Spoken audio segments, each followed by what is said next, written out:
today for this film and television roundup of things that I have watched recently. Now, I've not got down to the cinema, so anyone asking me about things like Once Upon a Time in Hollywood and that kind of stuff, I've not seen anything like that recently. I haven't been down to the cinema, and I'm thinking of cancelling my subscription to the Odeon Limitless because I'm just not using it as much as I was. There's lots of stuff going on at home. I'm very busy. I've had other issues with regard to various health things that I won't bore you with now. But therefore I'm kind of a bit late and a bit behind on watching videos and things like that. However, I have been enjoying a recent run of fabulous things on streaming. I just wanted to talk about 3 TV shows that I have binged my way through very quickly, which I find absolutely fantastic. 2 of which are extensions of previous series, so they're 3rd series and the 2nd series of existing shows that I've been talking about previously, and the 3rd one's completely new, and that's my favourite thing that I've been watching recently. So let's start with Glow Season 3. Now, I love Glow. I think it's a fantastic show. It's one of those shows that has really kind of gripped me. It got me back into the 80s. It's got me back into Pat Benatar, and at least from the 1st season it has. And I find this show fantastic. I love Alison Brie. As you'll know, I'm a big fan of Zoya the Destroyer. She's much my favourite over Liberty Bell. And I really do love the way this show kind of tackles wrestling, because I've always been a bit of a fan of wrestling. Tackles the gorgeous ladies of wrestling and how they're addressing things. I like how we get this different sort of shift in this season, change of scenery, change of environment and the direction they've taken it in. Now, I'm not going to talk about spoilers or anything, but I'm simply going to say that I really liked Glow Season 3. It's, for me, continuing, and my biggest concern really is this habit that Netflix has of thinking that TV shows don't need to go beyond 2 or 3 seasons. And I think Glow is a show that could continue, but if we're going to finish it here after 3 seasons and just kind of leave it there, I'm not that bothered. I don't mind when people have cliffhangers that don't really go anywhere. But I do like it when we have these kind of season wrap-up arcs, and you always have to leave characters in the middle of their lives unless they die. So there's not really much more you can do about that. I like this show. I think it's great. It's fab fun, and yeah, the music, the style, the humour, I really like, and they introduce nice little bits of heart, and yeah, I think it's a wonderful vehicle for both Betty Gilpin and Alison Brie. I think they're great in the series, and yeah, I can't wait to to see hopefully where they go with a few more of these. But Netflix could just cancel it tomorrow and we'll never see them again. That's it. Now, the other series I wanted to talk about is also on Netflix, which is Mindhunter. Now, I didn't talk about Mindhunter Season 1, I think, but I like Season 1. I'm kind of at a stage in my life where, as a parent, these kind of programs that depict horrible things happening to people, I don't find them edifying. I don't find them particularly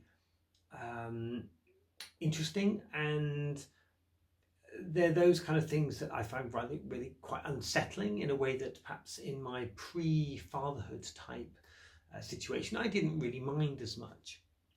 But Mindhunter is a bit of an exception. If anything, it's one of the more gruesome, it's one of the more demonstrative in terms of its depiction of crimes, of terrible problems and things that happen to people, especially when it happens to younger people, which is horrible to see. And in Season 2 dealt with a lot of really difficult issues. I love Mindhunter.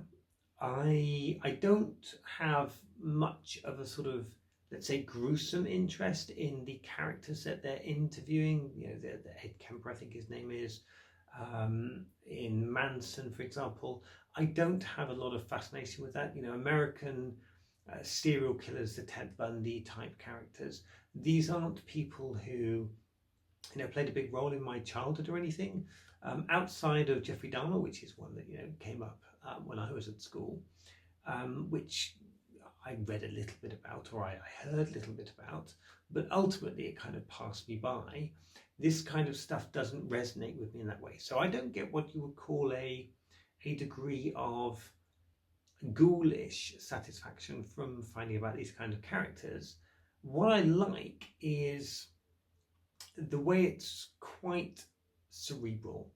It's a show that doesn't shy away from dealing with issues of, the late 70s, early 80s. It doesn't shy away from dealing with issues regarding race, regarding gender, for example. And it is a very, very interesting look at a particular slice both of time and of social, let's say, social status, or a particular slice of social dysfunction, let's put it that way.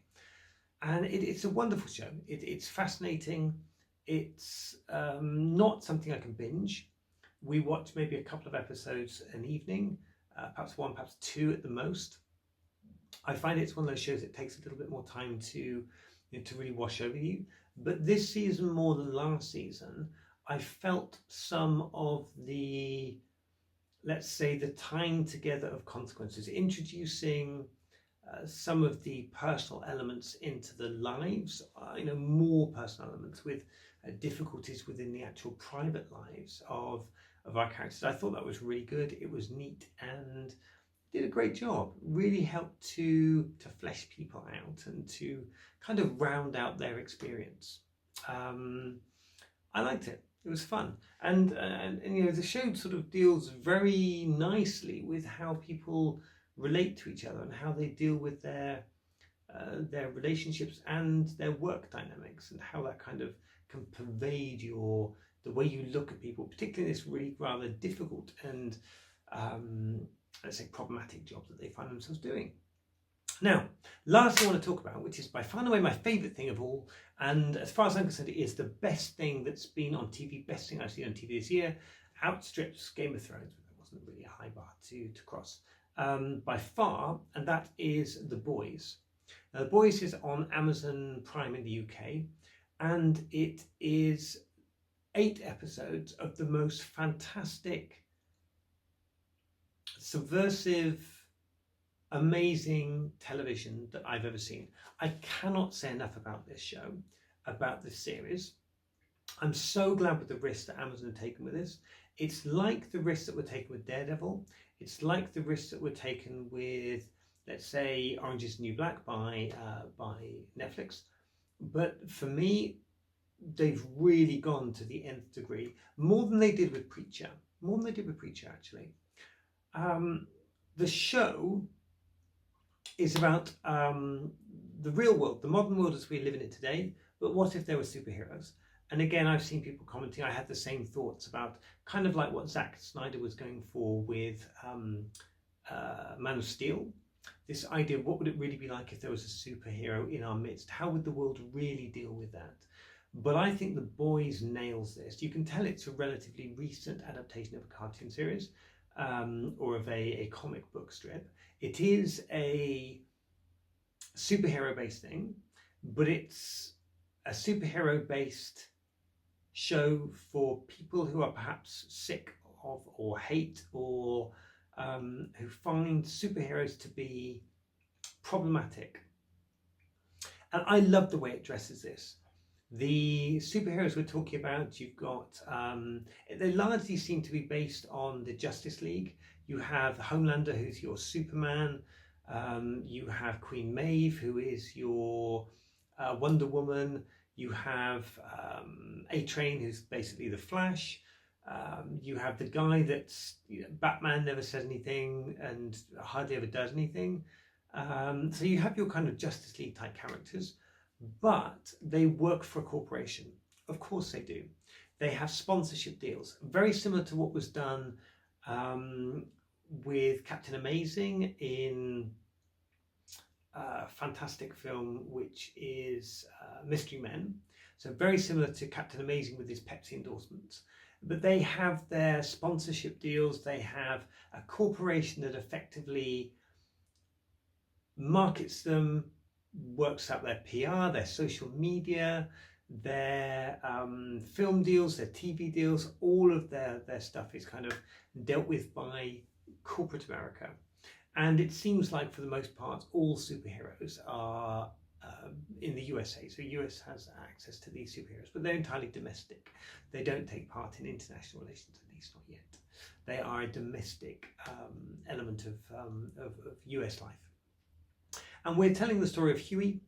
Huey is a young man who experiences something quite traumatic in the first episode, 5 minutes into the first episode, which I won't mention. And he's sort of dealing with anger and with his relation to what happened to him. It's incredibly rude, more C words than you'd care to throw a stick at.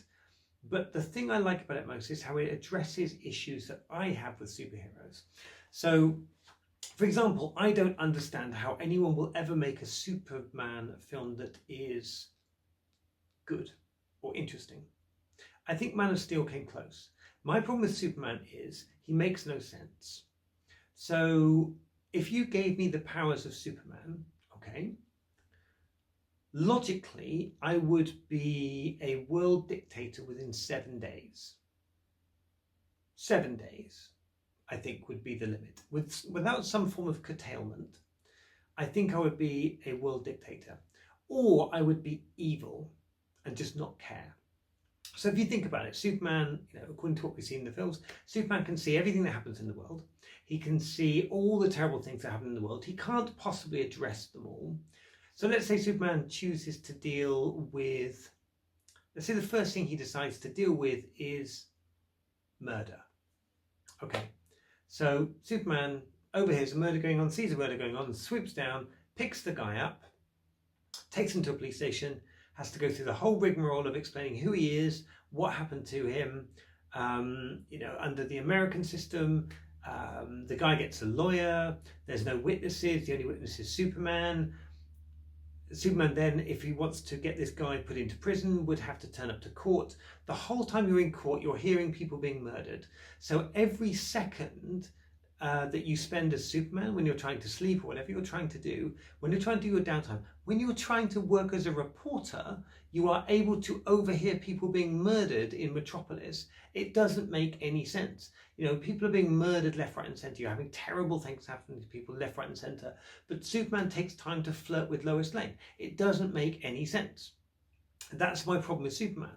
He is a ridiculous character because he is too powerful. It's the same problem you have with Captain Marvel, and that's why Captain Marvel in the MCU is off in space and doing other stuff, because why hasn't she fixed everything? Why hasn't Superman fixed everything? And the only way you can fix something is you eventually start to just having to burn holes in people's heads, or you have to completely circumvent the law and you have to go out and say, look, these are my rules, you're going to live by my rules, and if you don't, you're dead. That's my problem with Superman. There is no world, you cannot put Superman in the modern real world and have him work, because then there should be no crime. Or he should be tortured. He should be a wreck from, knowing that he lives by his code. He should be an emotional, tortured wreck, or a psychopath, because he does not care. And he does nice things because he's supposed to be nice, but ultimately he ignores all the other stuff that's happening because he's a psychopath. Those are really the only options for a modern day real world Superman. And that's what we address in The Boys. And it addresses it in a fantastic way. The reality of what would it actually be like if you had these kind of superpowers. People would be afraid of you. People would try to use you. People, you would as an individual have to try to draw lines in your, the way you deal with the world. Are you really able to be the hero that people think you are in real life? And The Boys nails that. Absolutely nails it. It's so binge-worthy. It's so good. And it ends on a cliffhanger in a way that, I'm used to series arcs, wrapping up series like we do on Netflix. The fact that this ends in a cliffhanger is, I want the next episode right now, and I'm really irritated that I haven't got it yet. But I'm going back to watch it again. It's that good. I want to watch it again, and yeah, I think it's fantastic. I could not recommend The Boys high enough to anyone. It's on Amazon Prime in the UK. Go take a look.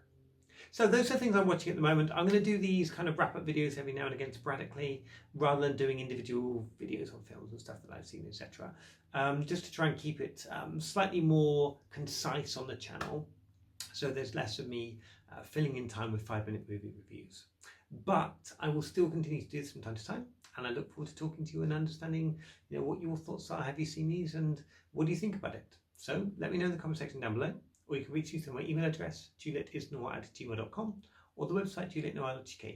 Look forward to talking to you again soon, and as ever, bye! Bye!